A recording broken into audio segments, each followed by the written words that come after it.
Pessoal, vamos iniciar então, né? Boa tarde a todos. Mais uma vez agradeço pela presença. Agora, no período da tarde, iremos realizar 3 oficinas, né, Marcelo? 3 oficinas. Bom, eu vou passar para o Marcelo, depois ele comenta certinho como vai funcionar, a quantidade.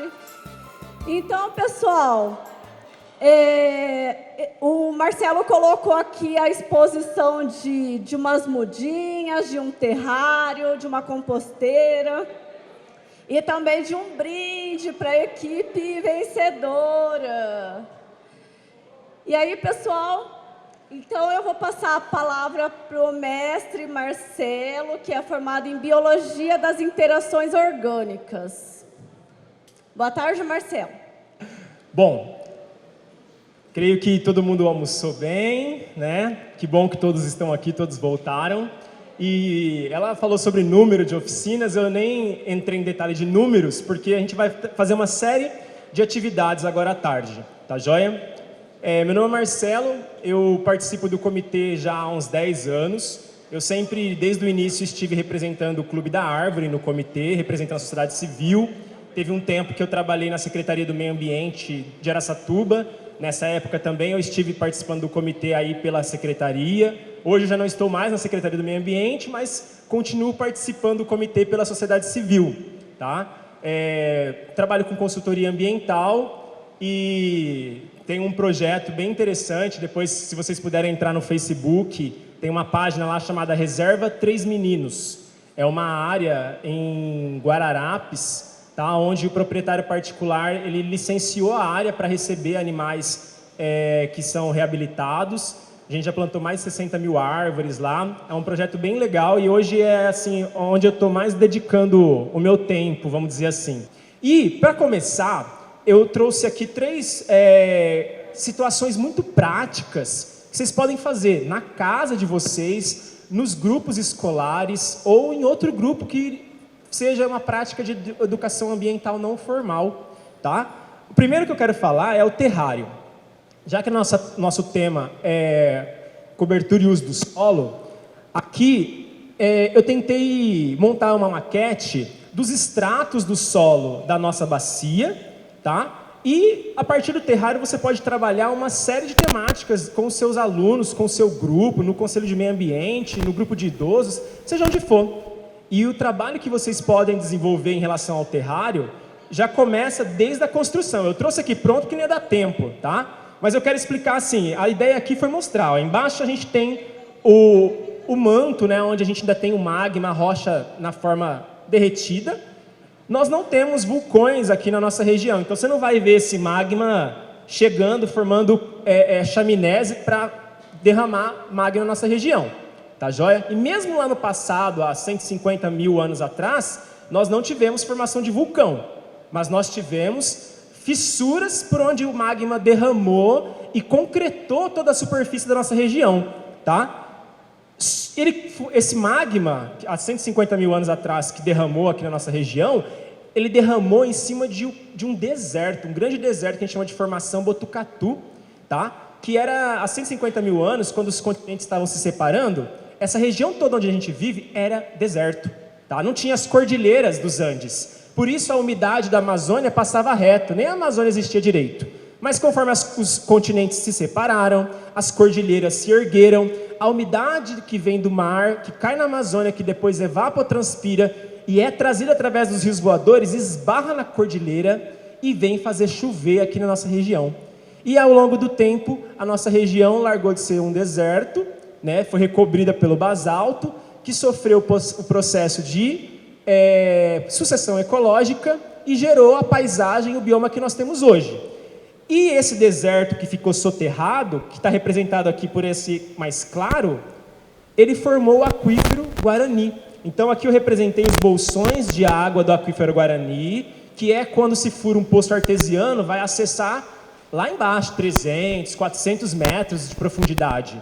E aí depois desse arenito, Bauru, Botucatu, formações arenito, Bauru e Botucatu, a gente vai ter o basalto, que foram os derramamentos basálticos lá de 150 mil anos atrás, a gente chama de derramamentos do Mesozoico, e esse basalto, que no começo era só essa pedra preta de construção que vocês veem por aí, ele foi se deteriorando e criando os solos que nós temos. Aqui eu tentei representar o latossolo, que é o solo mais vermelho, né? Um argissolo e os gleissolos, que seriam bem próximos das áreas mais úmidas. São mais ou menos os solos que nós temos aqui na região. E aí, fiz aqui o relevo, tá? Para você ter que falar que a parte mais alta é o divisor de águas, é o espigão.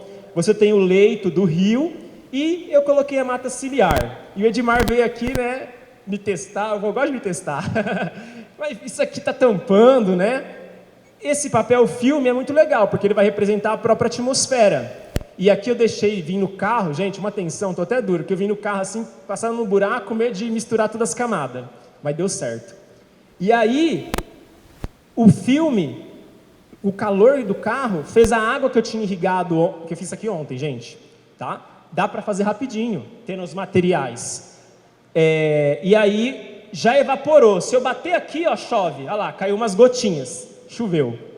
Então, assim, é muito legal trabalhar o conceito de biosfera, né, da formação do solo, falar de afloramentos, né, algumas camadas, às vezes elas afloram e a gente tem acesso a elas, apesar de na maior parte estar soterrada, como, por exemplo, a próprio basalto, né, que é a rocha predominante da nossa região. Principalmente na beira do rio você encontra, porque a água lavou e expôs ele, certo? Então, essa temática toda dá para trabalhar com o terrário, eu indico vocês a fazerem lá na cidade de vocês e tentar contextualizar ao máximo a formação geológica da nossa região, que ela tem as suas características, né? Se eu for lá para o Vale do Ribeira, lá foi o leito do oceano que se ergueu, formando a Serra do Mar, e o solo lá é calcário. Não é esse solo que nós temos, então já seria outra história se eu fosse fazer um terrário desse. Então isso é muito interessante para contextualizar. Outra coisa que eu quero falar é isso aqui, ó.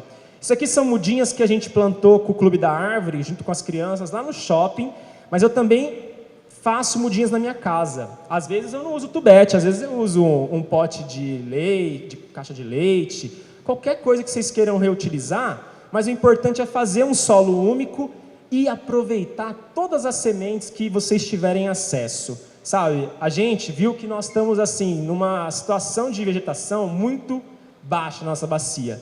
Então nenhuma semente, deveria ser cadeia para quem joga semente no lixo.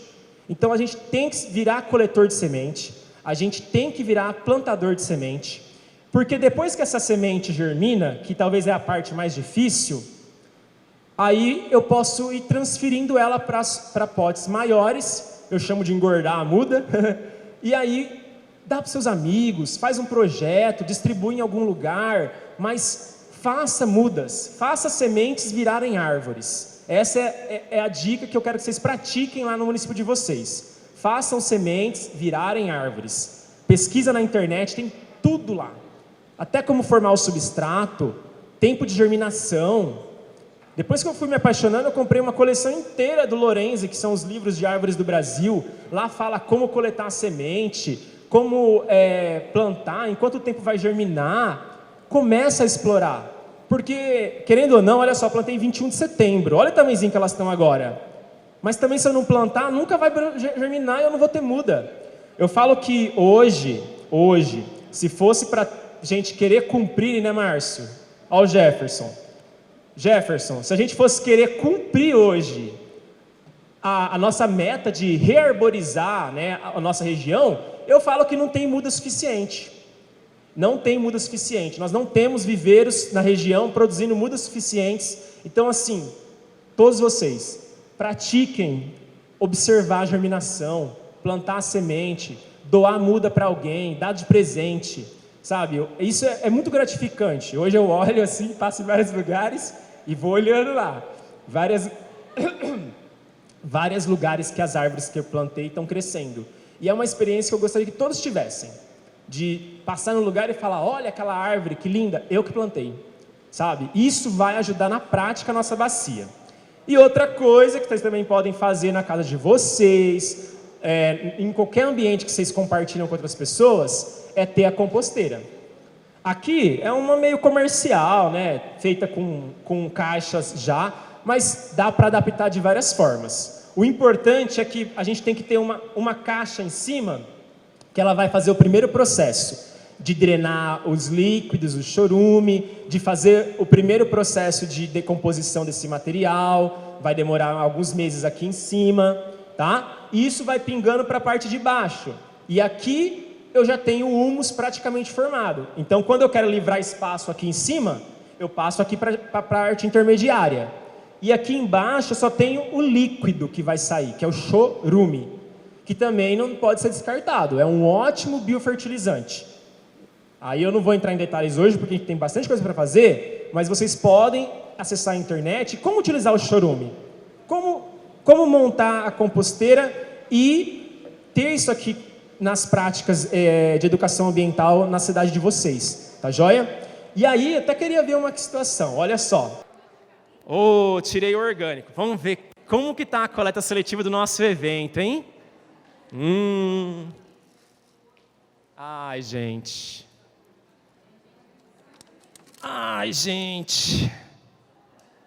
É orgânico mesmo? Será que eu tô louco?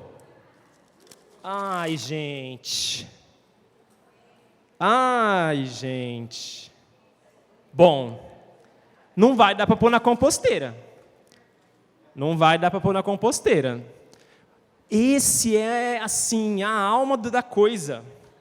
É a alma da coisa. Se a gente não separar, não vai dar certo. É meio constrangedor, né? Mas, vocês viram como que, assim, é fazer ou não fazer. É eu falar, agora eu vou mudar a minha postura, ou o que a gente está fazendo aqui? Entende? Mas, essas 3 ideias que eu trouxe para vocês, eu gostaria muito que vocês praticassem. Depois que a gente terminar aqui, vocês podem vir perguntar que eu tiro mais dúvidas, tá? Mas essa questão aqui é só exposição, porque eu preciso premiar alguém hoje. Vocês viram o prêmio? Alguém passou aqui para ver? Bom, vamos lá. Pode passar. Eu tenho aqui. Então, assim, essa é só uma introduçãozinha de uma coisa prática que vocês podem fazer, mas agora a gente vai entrar na apresentação de fato. Eu vou falar um pouquinho sobre a estrutura política da educação ambiental, né? Eu não vou nem falar lá de Eco 92, aqueles eventos que despertaram o olhar para a educação ambiental. Eu vou já começar quando a gente realmente fala de vamos nos comprometer com a coisa, né? O Brasil começa a se comprometer com a coisa quando ele lança lá em 1999 o PRONEA, que é o Programa Nacional de Educação Ambiental. E assim, esse programa ele é muito importante para a gente. Eu acho que se vocês vão desenvolver uma atividade de educação ambiental, vão elaborar um projeto, vocês viram que eu deixei um livrinho em cima da mesa aí? Aí é um manual para elaboração de projetos de educação ambiental, uma orientação do Estado de São Paulo. Infelizmente eu não tinha muitos, eu deixei um para cada mesa, aí vocês veem para quem vai ficar, mas esse daí que eu deixei para vocês podem levar, tá bom? E quem quiser, de repente, até tira cópia, mas também dá para pedir para a Secretaria Estadual, eu acho que eles têm também. Esses que eu tinha, eu trouxe para distribuir para vocês. Não tinha para todo mundo, infelizmente. Mas qual que é a questão? O PRONEA é um começo de tudo, porque ali vem as diretrizes, distribuição de responsabilidades, vai dar um norte do que é educação ambiental, tá? Para a gente desenvolver. E, olha só, 1999, aí em 2007, o governo do Estado de São Paulo cria a sua política. Não estou falando de plano, eu estou falando de política, ou seja, é a diretriz mais abrangente a respeito dos trabalhos de educação ambiental. E o legal desse... nossa, passou tudo.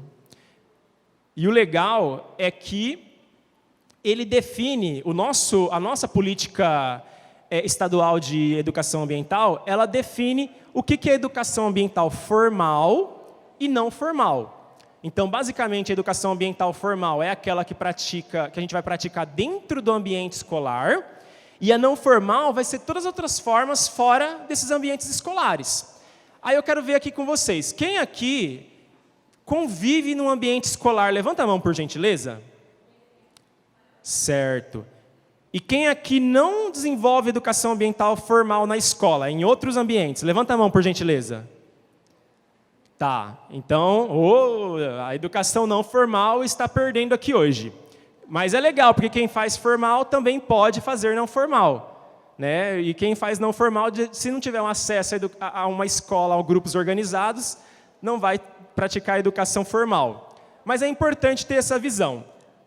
E essas políticas públicas, elas vão dar diretrizes para se trabalhar a educação ambiental nesses diferentes formatos.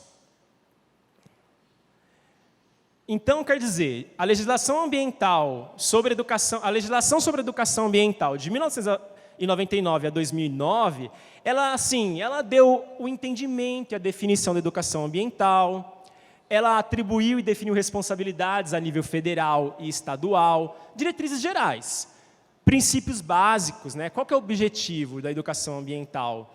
É, de fato, formar cidadãos mais conscientes, né?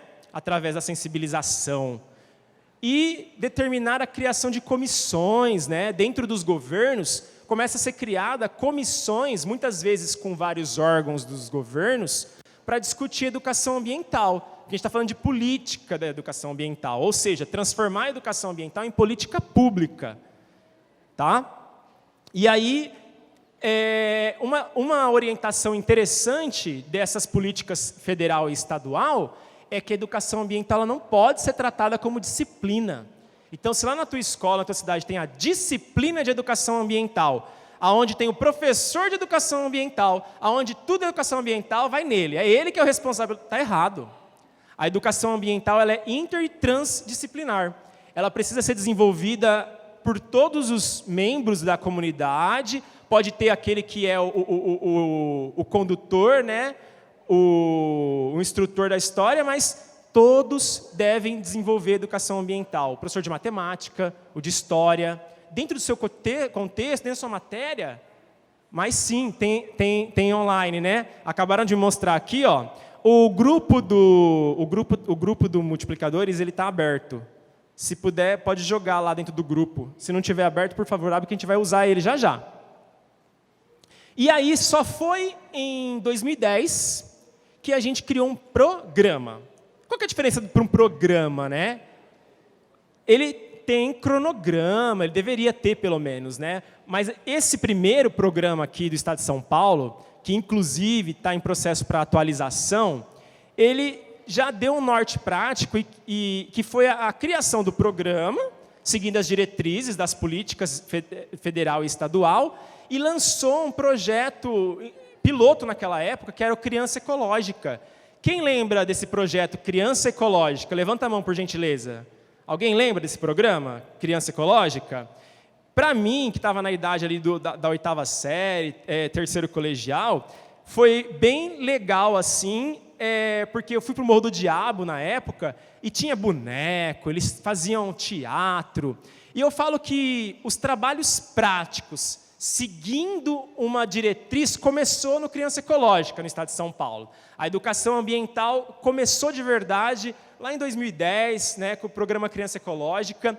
Porém, é aquela coisa que alguém comentou aqui sobre montar, é muito importante ter uma estrutura fixa dentro dos governos, né, os cargos concursados.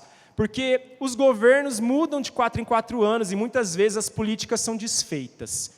Né? Então, essa é um fato, né, da nossa democracia, que às vezes a gente tem que ter esses funcionários efetivos, mas também tem que ter alguma forma para amarrar a situação.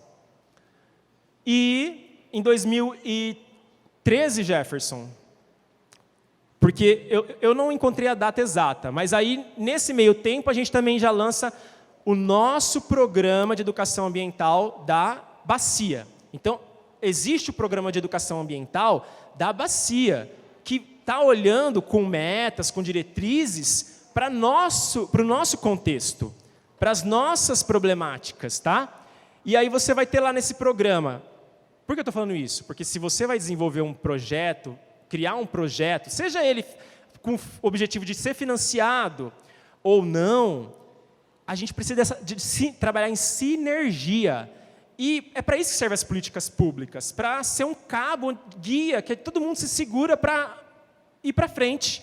E lá, não comece um projeto de educação ambiental sem dar uma lidinha nesses programas, para você trabalhar em consonância com essas políticas. E aí, por que eu falo? Olha só, o nosso programa da Bacia, ele vai estabelecer metas de 2014 até 2029, nós temos metas para serem cumpridas. Gente que se reuniu, igual vocês aqui, lá em 2011, 2012, para estabelecer isso. Sabe, a gente não pode, parece que toda vez, eu falei para o Márcio, né, Márcio? Parece que às vezes, quando acontece alguma coisa, parece que a gente está começando do zero. Não, já tem muita história por aí desenvolvida. Então, é muito importante trabalhar com diagnóstico e levantar o que já tem de informação para você partir daí com o seu trabalho. E aí, nesse plano, vai ter as metas, ó, apresenta a Política Municipal de Educação Ambiental com a visão para o Baixo Tietê, estabelece no nosso programa temas e áreas prioritárias, sabe? Definir prioridades é importantíssimo, já que a gente não dá conta de fazer tudo ao mesmo tempo, não é verdade? Então, lá no plano já existem algumas prioridades que precisam ser seguidas. E locais também, né? No caso, no plano, existem locais onde pode ocorrer educação ambiental. Então, você vai ter lá o Parque Ecológico Baguaçu, eu falei isso que eu lembrei, mas tem vários outros pontos ambientais na bacia que precisam ser explorados. Nossa, eu de experiência própria, me marcou muito todas as experiências que eu fui a campo com os professores. Sair da sala, eu tenho muitas memórias bem frescas na minha cabeça de momentos de campo, onde o professor foi para campo. E é legal sair de campo e explorar a bacia. Quando eu estava na prefeitura de Araçatuba, a gente recebia muita gente de todos os municípios da bacia. Isso era muito legal. A criança que estava lá, né, em Rubiácea, vai no cinema, depois vai passear no parque, né? Então, assim, interagir, não precisa ser para Araçatuba, mas às vezes de Araçatuba e levar para outro local da bacia, igual eu já vi escolas levarem para as prainhas lá de Ilha Solteira. Tem que haver esse intercâmbio, né? E no plano, muitos locais são destacados lá. E também, aí, pessoal, em 2018, só em 2018, foi regulamentado o nosso Programa de Educação Ambiental Estadual. E aí foi criado essa CIEA-SP. Essa comissão interinstitucional, você participa, Márcio? Ela tem cadeira também para membros de Câmara Técnica de Educação Ambiental. Essa comissão, seria legal, de repente, vocês acompanharem o trabalho dela, porque eles estão fazendo a revisão do Programa Estadual de Educação Ambiental. Então, essa comissão, que é formada por vários órgãos do Estado de São Paulo, está fazendo a revisão do nosso programa estadual, porque, como eu disse, ele é lá de 2010. Se você pegar a lei, ainda está falando de criança ecológica. E criança ecológica, o programa até acabou já, faz tempo. Então, assim, está sendo feita a revisão. E, para falar de educação ambiental, já que a próprio programa Criança Ecológica foi extinto, quem que entrou no lugar ao longo do tempo? Um programa que nem por decreto ele está definido, né? É o Programa Município Verde Azul. Quem aqui conhece o Programa Município Verde Azul? Levanta a mão. Até quem diz que não conhece. Ó.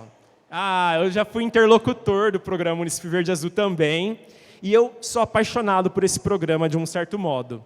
Ali tem a fotinha do Zé Walter, né, um dos criadores do programa. A resolução 9 de 2008 da Secretaria de Meio Ambiente foi a que criou, na época ainda era Programa Município Verde, não tinha nenhum azul. Agora é verde-azul. E hoje o que está valendo, as normas que estão valendo, é a resolução 81 de 2021.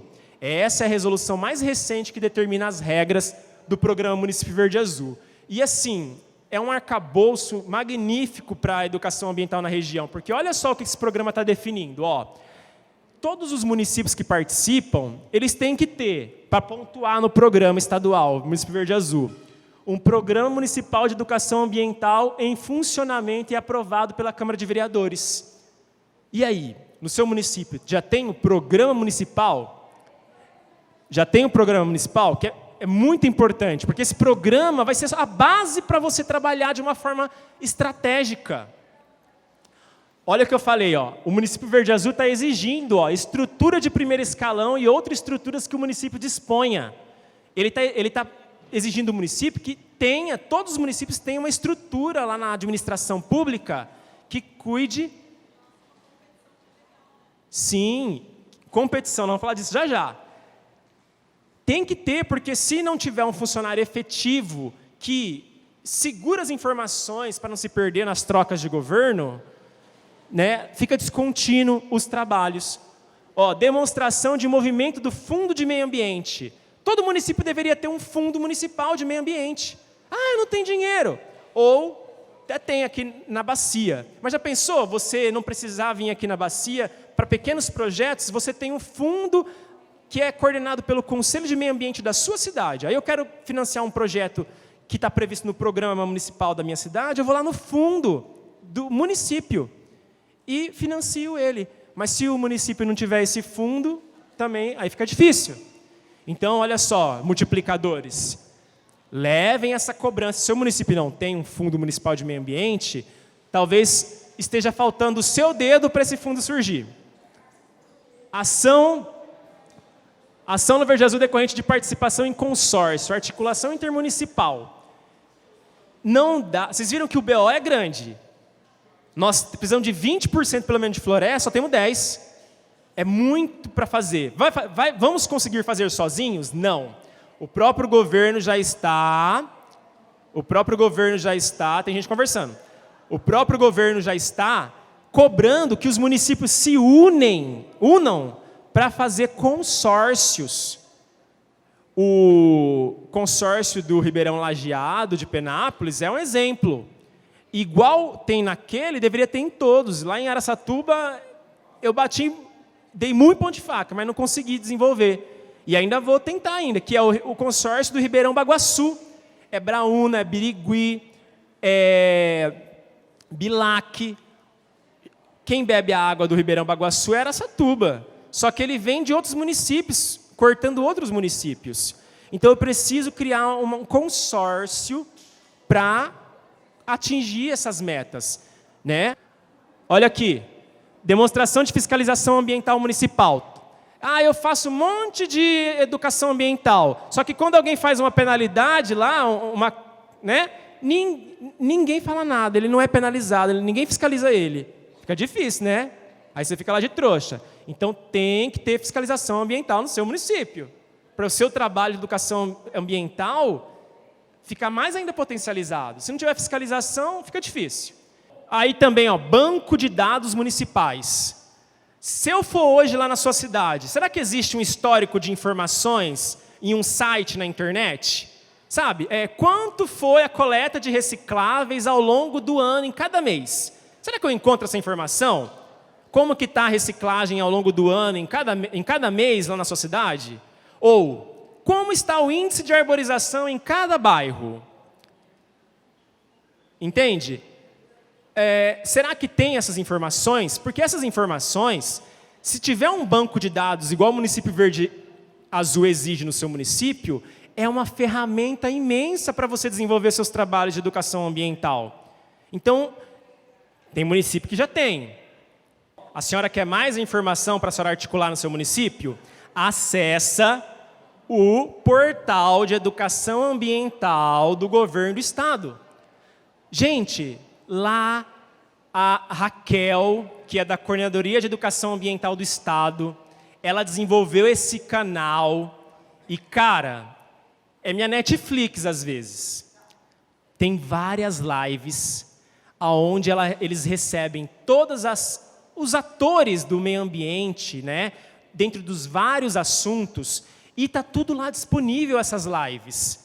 Sabe, aqui tem um monte de live que a minha vontade é pôr o prefeito para sentar. Prefeito, senta aí. Você vai assistir até o final.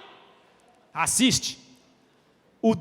tem coisa que é falado lá que às vezes é justamente para o gestor público, e ele não está assistindo, mas vocês, população, podem e devem levar isso para ele, essa cobrança.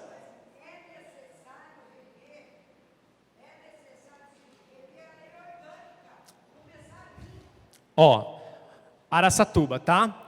Lá em Araçatuba, olha aqui, ó, nós, para poder criar o Programa Municipal de Educação Ambiental da cidade, nós fizemos um fórum em 2019, aí a gente chamou os vereadores, quem assim idealizou o fórum foi a sociedade civil, junto com o Conselho Municipal de Meio Ambiente, tá? Porque aí, o Conselho, através do fórum, ele coletou as propostas, as demandas, fez um diagnóstico, e aí, o que está acontecendo? Quais são os principais problemas? A gente compilou tudo isso para montar o programa. Olha como é que é a estrutura de um programa de educação ambiental municipal. Você pode elaborar a ementa pelo CONDEMA, aí você manda para o prefeito e o prefeito manda para a Câmara. Aí os vereadores votam e aprovam, e aquilo vira lei. Olha aqui a lei de Araçatuba. Apesar de não estar sendo tão bem cumprida como eu queria. Diagnóstico. Sempre a gente começa pelo diagnóstico. Onde eu estou pisando? Propostas, diretrizes. Diretrizes gerais para a educação ambiental no município, diretrizes pedagógicas para a educação ambiental na rede municipal de ensino, diretrizes no âmbito do Programa Município Verde Azul. Aqui, a gente, lá em Araçatuba, entendeu que o programa ele é tão já abrangente dentro do que a gente precisava discutir de educação ambiental, que a gente tornou as próprias diretivas metas do Programa de Educação Ambiental, para ficar as coisas amarradas, né? Vai que daqui para frente outro prefeito entra e nem se compromete com o Município Verde Azul. Na lei que a Câmara aprovou, já está lá o que o Município Verde Azul também exige. Então, a gente vai amarrando as coisas no papel. Educação ambiental formal, educação ambiental não formal, Programa Município Verde Azul. O mais importante, metas. Quais são as metas para você desenvolver as ações que estão propostas lá no seu plano? Aí, metas para educação ambiental, metas para educação ambiental não formal. A avaliação. Como que você vai avaliar o que você está se propondo a fazer dentro daquela meta? E cronograma. Em que tempo você vai cumprir essa meta? Em que tempo essa meta vai ser cumprida?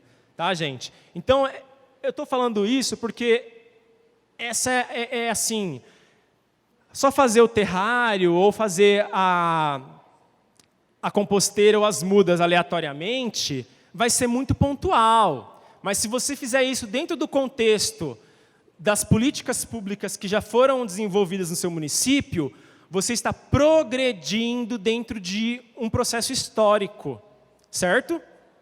Então, olha aqui, temas para suas ações.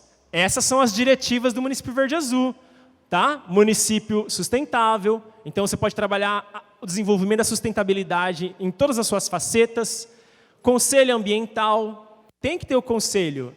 A nossa legislação, a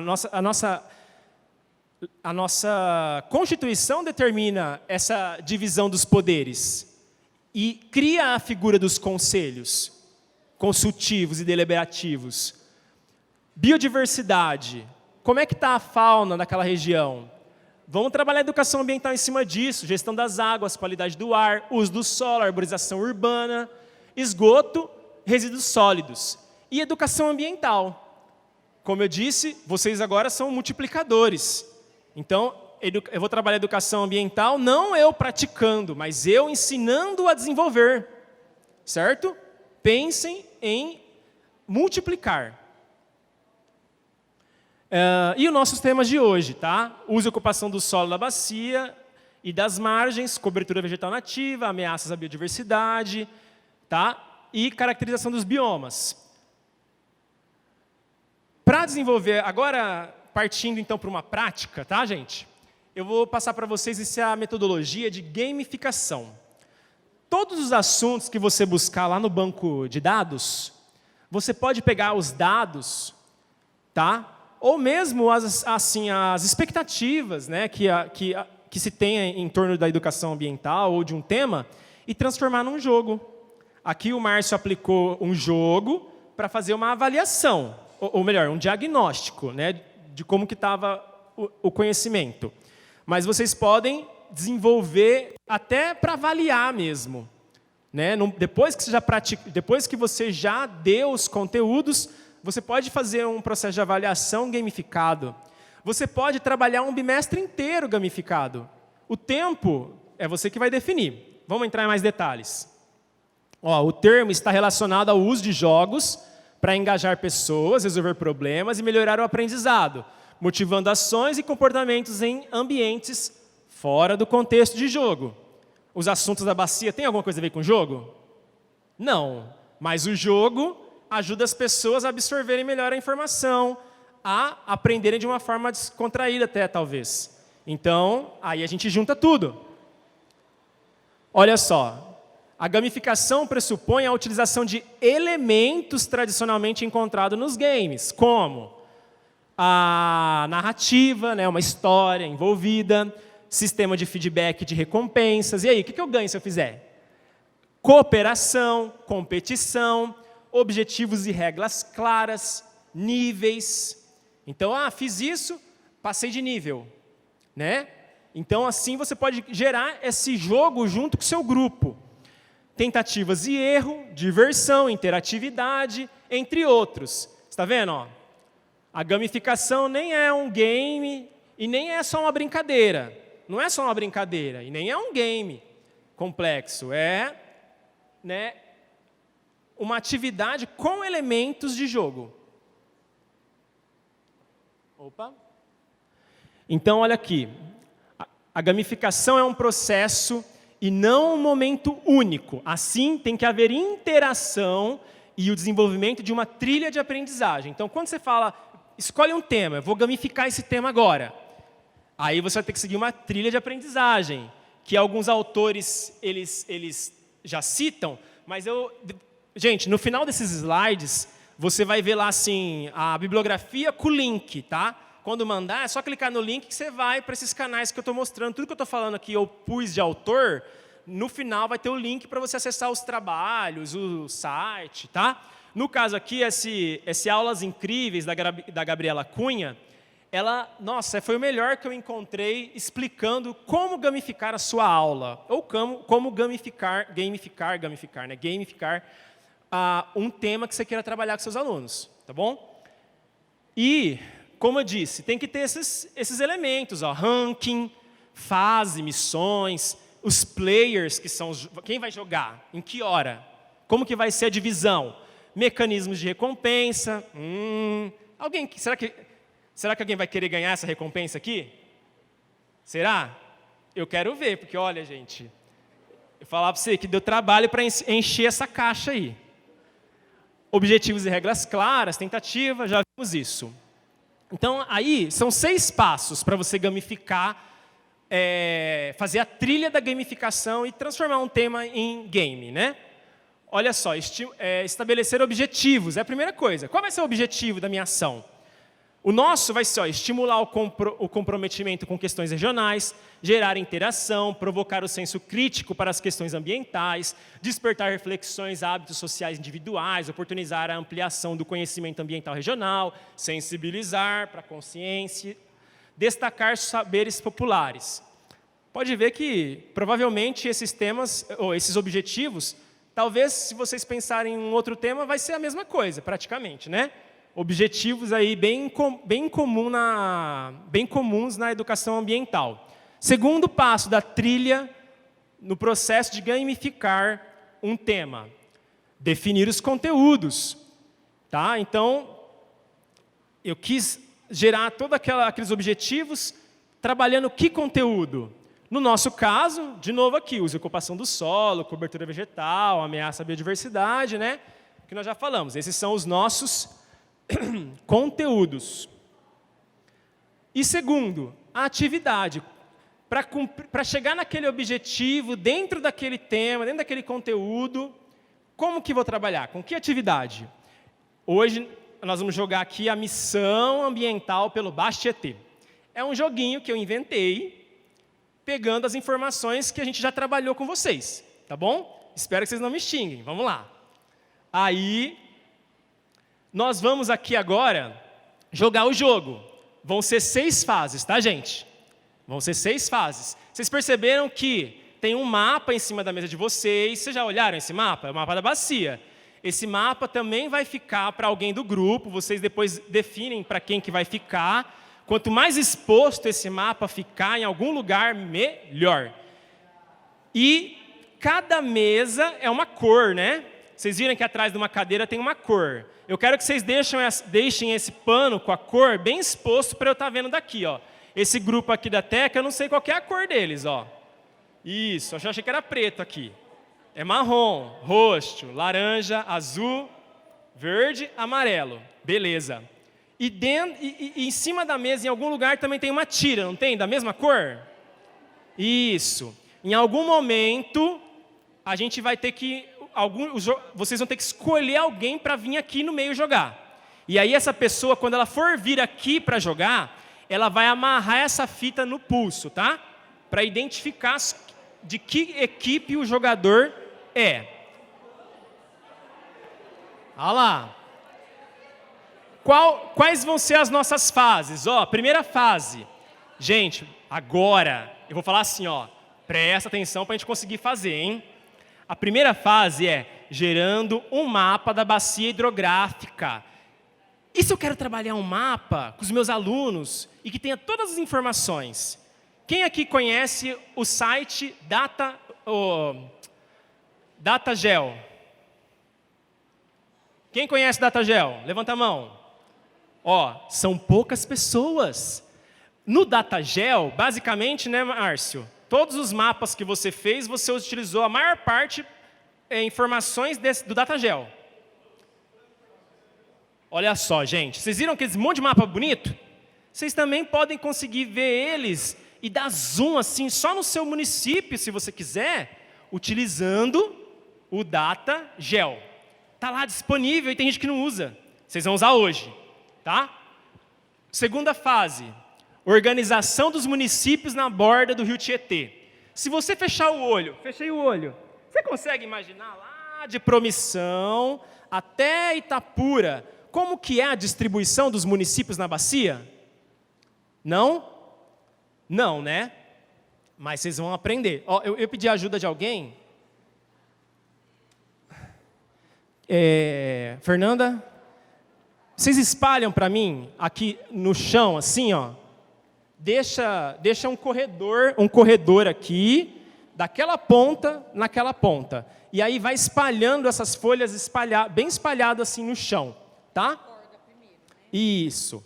Não, primeiro a gente só vai espalhar. O que ela vai espalhar aí? Deixa eu mostrar. Ó. Opa. Gente, aqui tem 42 plaquinhas, tá? Com o nome do município. Qual que é a área do município, a extensão territorial do município, quanto dessa extensão territorial está na bacia do Baixo Tietê? Como assim? Vocês sabiam, né, que tem município que não está totalmente dentro da bacia. Ele está com um pezinho no Baixo Tietê ou um pezinho lá no São José dos Dourados. Um pezinho no Tietê, outro pezinho lá no Aguape e Peixe. Então, assim, nem todos estão dentro da bacia. Você vai ter aqueles que estão pegando a borda, você vai ter um município que está um pouco mais distante entre o que pega a borda, certo? E o fim da bacia. E você ainda vai ter alguns que estão lá quase saindo da bacia, quase que ele não abrange a bacia, certo? Então, mentaliza isso. E você vai ter também aqueles municípios, aqueles não, é um só, eu vou falar depois, que só um da bacia, ele está dos dois lados da margem do Tietê. O território dele está na margem direita e na margem esquerda, dos dois lados. Só um. Não fala, quem sabe não fala ainda não. Mas para adiantar, eu vou pedir para elas espalharem aqui no chão os nossos municípios, tá?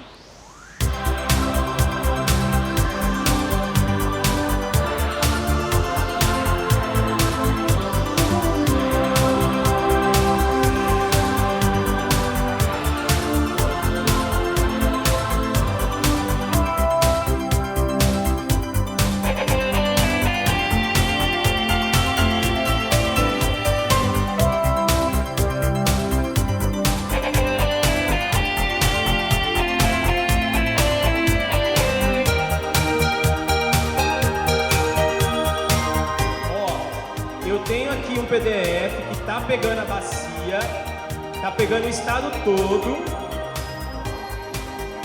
Quem que é a Jennifer Duarte? Tá certo o mapa, gente. Manda cor, manda cor, manda cor.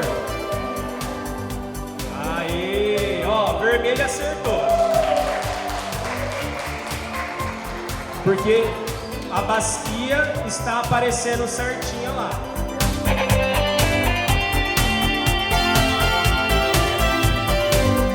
Quem que é? Tá certo? Tá certinho. Marrom. Aê, 80 pro marrom. Vai, competição é isso. Quem não tá ganhando, fica nervoso. Fica nervoso. Quem não tá ganhando.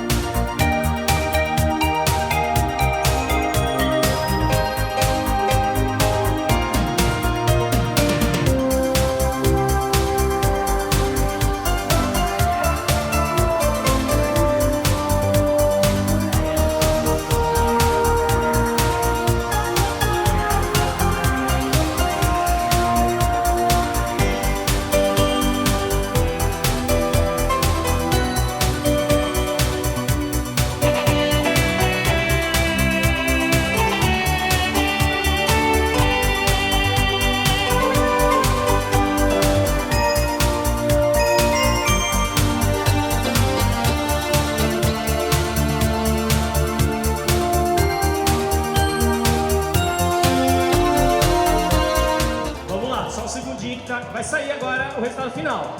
Atenção, já saiu o resultado final aqui. E eu quero chamar aqui na frente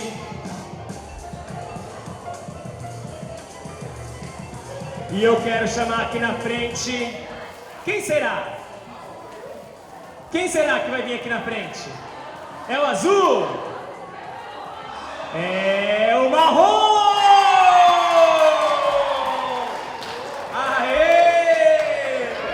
Mostra o ranking. Pessoal, isso é assim, um pouquinho, né, das ideias, né, que para fazer educação ambiental, eu falo assim, olha, gente, pensa, só uma última reflexão, né? Olha como está a situação ambiental, as coisas todas, e às vezes a gente acha que está normal, né? A questão é que para fazer educação ambiental, para sensibilizar, eu não sei se eu atingi, entendeu? Eu sinceramente não sei. E talvez toda vez que vocês fizerem uma ação de educação ambiental, a gente fica sem saber que frutos aquilo vai dar, sabe? Mas a ideia é isso mesmo, preparar algo com carinho, foi o que eu fiz. Eu trouxe aí essa metodologia da gamificação, a parte do biomapa, essas ideias, esse conteúdo, com a maior vontade que de fato vocês extraiam alguma coisa e repliquem, tá? E depois vai ser enviado aí os slides, lá tem todos os links para vocês acessarem material de apoio que eu separei para vocês. E é o seguinte,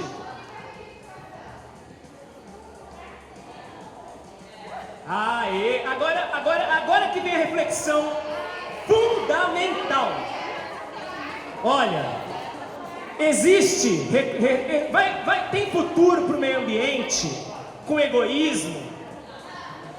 Vamos supor que essa caixa de bombom é os recursos naturais disponíveis.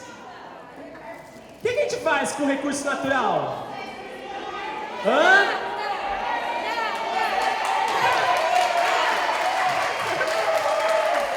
E agora? Vocês acham que tudo que tem aqui dentro tem que ser repartido?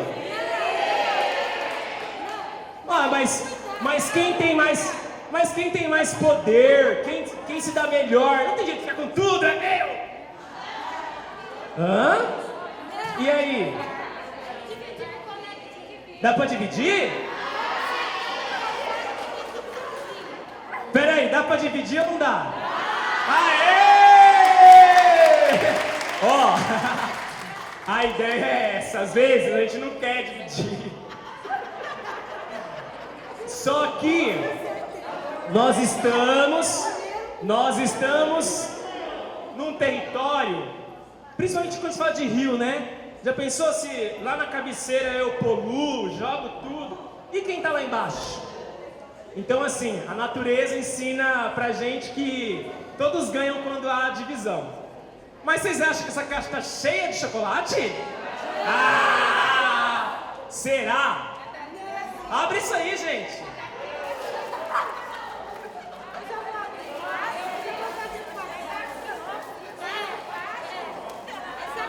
Ó, o que será que tem aí dentro? Só chocolate, será?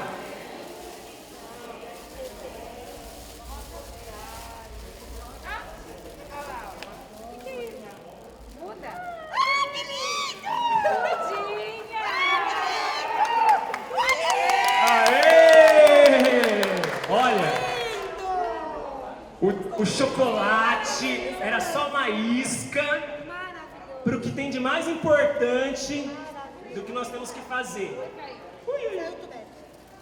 Gente, a primeira coisa que vocês vão fazer com essa mudinha que vocês pegarem é molhar ela depois, tá?